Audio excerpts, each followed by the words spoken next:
안녕하세요. 임신 출산의 모든 것 임출TV입니다. 임신을 하고 설레는 마음으로 아이를 만나는 날을 기다리게 됩니다. 하지만 임신의 과정이라는 것이 결코 쉽게 넘어가지는 않는다고 하는데요. 임신으로 인해 크고 작은 불편함은 물론 심한 경우 질환의 위험에 노출이 됩니다. 현재 임신 중이신 분들이라면 임신 중독증에 대해 잘 알고 계실 것 같은데요.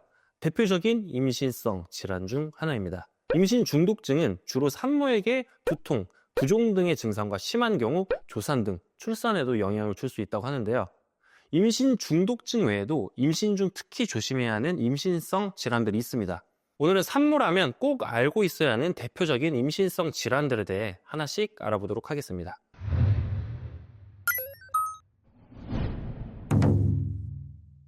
임신 중독증은 임신 중에 나타나는 고혈압성 질환을 얘기를 하는데요. 임신에 중독됐다는 뜻이 아니라 임신 중에 독증에 걸린다는 의미로 사용되고 있습니다. 임신 중 고혈압을 독증이라고까지 표현하는 이유는 산모가 고혈압을 앓는 경우 주요 장기로 혈액이 잘 공급되지 않아 심각한 합병증으로 이어질 수 있기 때문인데요. 정확히 말하면 태아가 자궁에 착상을 하고 태반이 형성될 때 혈관이 확장해야 하는데 오히려 수축을 해서 혈압이 오르게 되는 것이 원인입니다. 임신 중 고혈압, 임신 중독증이 문제가 되는 이유는 이렇습니다. 태반으로의 혈액 흐름이 충분하지 않으므로 태아는 산소와 영양분이 부족할 수 있습니다. 이는 자궁 내 성장 제한과 저체중아, 조산 등으로 이어질 수도 있습니다. 임신 중독증은 태반 조기 박리의 위험을 증가시킵니다. 심한 박리로 인해 심한 출혈이 발생을 할 수 있으며 이는 산모와 아기의 생명을 위협할 수 있습니다. 고혈압을 잘못 조절하면 뇌, 눈, 심장, 폐, 신장, 간 및 기타 주요 기관이 손상될 수 있습니다. 심한 경우에는 생명을 위협할 수도 있습니다. 임신 중 고혈압으로 인해 심각한 상태로 이어질 수 있다 판단되면 임신 37주 이전 유두분만이나 제왕절개가 필요한 경우도 있습니다.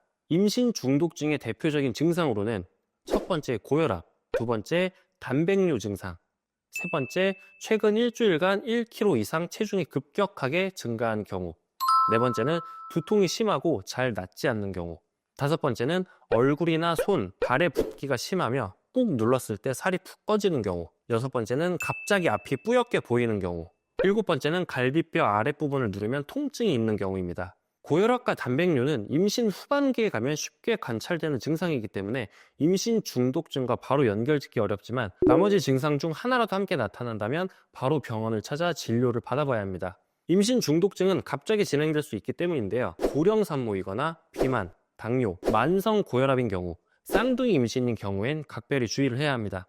그렇다면 임신 중독증은 모두 위험한 걸까요? 임신 중독증은 정도에 따라서 임신성 고혈압, 전자간증, 자간증으로 단계를 나눌 수 있는데요. 이 중 경련이나 발작을 동반하는 자간증은 바로 출산해야 할 수도 있을 만큼 심각한 질환이지만 일반적으로 경련, 발작이 없는 고혈압, 단백뇨, 두통 정도만 발견되는 전자간증이 더욱 흔합니다. 전자간증은 조기에 진단하고 적절히 관리를 해주면 건강하게 출산하실 수 있습니다.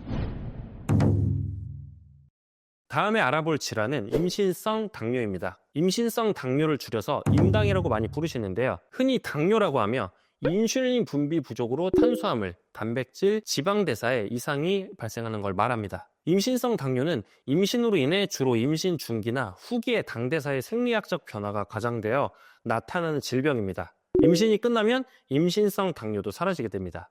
보통은 임신 24주에서 28주에 당뇨병 선별 검사를 진행을 하게 되는데요. 임당 고위험군일 경우 임신 초기에 임당 검사를 진행을 하고 임신 24주에서 28주에 한 번 더 진행을 하게 됩니다. 임당 고위험군은 이전에 임당을 앓았다는 경우, 임신 전 비만인 경우, 직계가족 중 당뇨병 환자가 있을 경우, 이전에 거대아를 분만했을 경우, 원인이 밝혀지지 않은 사산, 조산, 유산 경험이 있을 때 이 조건 중 하나라도 포함되면 해당됩니다. 그렇다면 임신성 당뇨를 증상으로 미리 알 수 있을까요? 임당은 가벼울 경우 대부분 특별한 증상이 없다고 합니다. 다만 평소보다 더 갈증이 날 수 있고 빈뇨감 때문에 화장실에 자주 가게 될 수도 있습니다. 그리고 평소보다 더 많이 먹게 돼서 체중이 증가하기도 하고 때로는 피로감이 더 심해지거나 고혈압이 함께 오기도 합니다. 임신성 당뇨의 첫 번째 관리법은 식사와 운동을 병행하며 스스로 혈당을 체크하는 건데요. 주로 공복, 식사 2시간 후 혈당을 스스로 검사해서 당 수치를 관리하게 됩니다. 하지만 식이요법이나 운동을 했는데도 혈당이 잘 조절되지 않는 경우 인슐린요법의 도움을 받을 수도 있습니다. 다음으로 알아볼 질환은 임신성 빈혈입니다. 임신성 빈혈은 임신을 하면 흔히 나타나는 증상인데요. 임신 전에는 빈혈이 없었던 분들이라도 임신 후 빈혈이 생길 수 있고, 임신 전부터 빈혈이 있었다면 임신 후 더 심한 빈혈을 겪을 수 있습니다. 임신성 빈혈은 임신 초기 약간의 어지러움증이 느껴질 수 있지만 그 이후 임산부 빈혈은 자극 증상이 거의 없기 때문에 발견하는 것도 치료하기도 쉽지 않다고 합니다. 임신성 빈혈의 원인은 뭘까요? 임신 초기부터 태아는 중요한 장기와 신체를 만들고 급격한 성장을 합니다. 임산부는 그런 태아에게 빠르게 영양분을 공급하기 위해 본능적으로 혈장을 늘리게 되는데요. 혈장은 혈액의 성분으로 혈장, 혈구로 나뉘게 되는데, 이 혈장은 임신을 하면 빠르게 늘지만 혈구는 혈장에 비해 증가폭이 느립니다. 그래서 늘어난 혈장 대비 혈구 비중이 낮아지는 게 원인입니다. 또한 태아의 혈액을 만드는 것도 임산부의 피를 이용하기 때문에 빈혈이 생기게 됩니다. 임산부 빈혈의 일반적인 증상으로는 어지러움증이 있습니다. 그리고 현기증, 수족냉증, 가슴 두근거림 등의 증상이 나타나는데요. 체력이 떨어져서 일상생활이 불편할 수도 있고 출산 시 수혈이 필요할 수도 있습니다. 그리고 머리카락이 거칠어지거나 손, 발톱이 평평해지고 길게 세로줄이 생기는 등 몸이 붓고 숨이 차는 증상 등도 나타나기도 합니다. 임산부 빈혈은 임신 10개월 동안 서서히 생기기 때문에 특별한 자각 증상이 없다고 하는데요. 특히 피로감, 두통, 어지럼증 등 빈혈의 증상 등이 임신 중에도 흔히 나타나는 증상이기 때문에 감별이 쉽지 않습니다. 임신 초기, 중기, 후기에 각각 한 번씩 빈혈 검사를 받아야 하는 이유가 바로 이 때문인데요. 만약 3번의 빈혈 검사에서 빈혈이 발견되는 경우 의료진의 지시에 따라 철분제 복용, 굴, 육류 등 철분이 많이 든 음식을 권장받게 됩니다. 임산부 빈혈 상태로 출산을 하게 되면 체력 저하로 인해 출산 시 적절한 진통이 일어나지 않게 되고 산후에 대출혈로 이어지거나 자궁 회복이 느리고 모유 분비에 악영향까지 미칠 수 있습니다. 빈혈을 예방하는 방법으로는 철분 복용 시기인 임신 15주부터 출산 후 3개월까지 철분을 충분히 섭취하는 겁니다. 철분이 많이 든 음식을 섭취하는 것도 좋지만 음식 속 철분의 양은 한계가 있기 때문에 철분제를 함께 복용해 주는 게 좋습니다.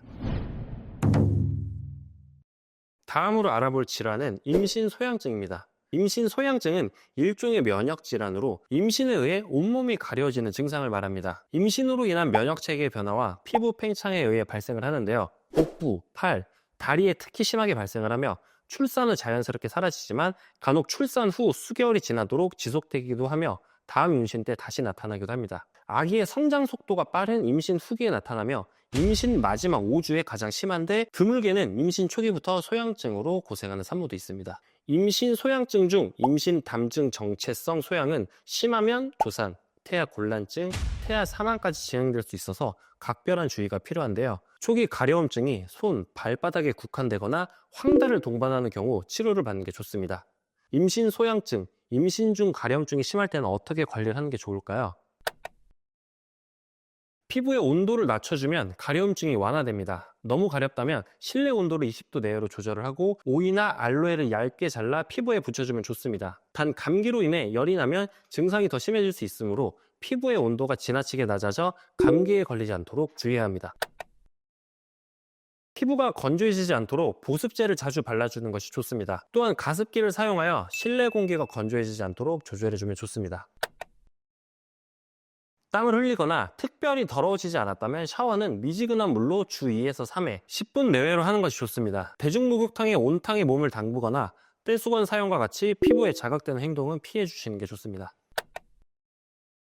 자극적이고 짠 음식, 패스트푸드, 밀가루 음식 등은 증상을 더 심하게 만들 수 있습니다. 건강한 식단을 구성을 해서 식사하는 게 증상의 완화에 도움이 됩니다. 피부를 긁다가 상처가 나면 세균 감염의 위험성이 높아지므로 너무 가렵다면 냉찜질을 하거나 병원을 방문하여 진료받는 게 방법입니다. 마지막 질환은 방광염입니다. 방광염은 임산부 100명 중 10명이 걸릴 수 있는 흔한 병입니다. 특히 여자는 요도 길이가 4에서 5cm밖에 되지 않아서 특히 더 감염이 쉬운데요. 임신을 하면 누구나 소변을 자주 보게 되는데 소변을 자주 보는 것과 방광염은 차이가 있습니다. 방광염의 증상은 소변을 자주 보는 것과 더불어 질 부위가 아프거나 화끈거리고 잔뇨감이 생기게 됩니다. 방광염 증상의 완화에는 어떤 방법이 있을까요? 평상시 질 부위를 잘 건조하고 물을 자주 먹습니다. 또한 소변을 보고 잘 말려주시는 게 중요하고 용변을 본 후 질 부분까지 항문 방향으로 닦기, 꽉 끼는 옷 입지 않기 등의 습관이 증상 완화에 도움이 될 수 있습니다. 증상 완화를 위한 노력에도 증상이 심한 경우에는 절대 참지 마시고 병원에서 진료를 받는 걸 추천드립니다. 오늘은 대표적 임신성 질환인 임신 중독증, 임신성 당뇨, 임신성 빈혈, 임신 소양증, 방광염에 대해 알아봤습니다. 임신성 질환은 말 그대로 임신으로 인해 발생을 하는데요. 질환 자체가 임신에 있어 무조건적으로 치명적인 영향을 준다고 확언할 수는 없지만 증상을 느끼다 보면 가볍게는 일상에서 불편함을 느낄 수도 있고 또한 건강 관리에 소홀한 경우 출산 시에도 좋지 않은 영향을 주게 됩니다. 이러한 질환이 발생하는 것을 막기는 어렵지만 내가 지금 느끼는 증상이 무엇인지 잘 파악을 해서 출산까지 잘 대응하기 위해 노력해 주시면 될 것 같습니다. 오늘 영상이 도움이 되셨다면 구독과 좋아요 부탁드리고 시청해 주셔서 감사합니다.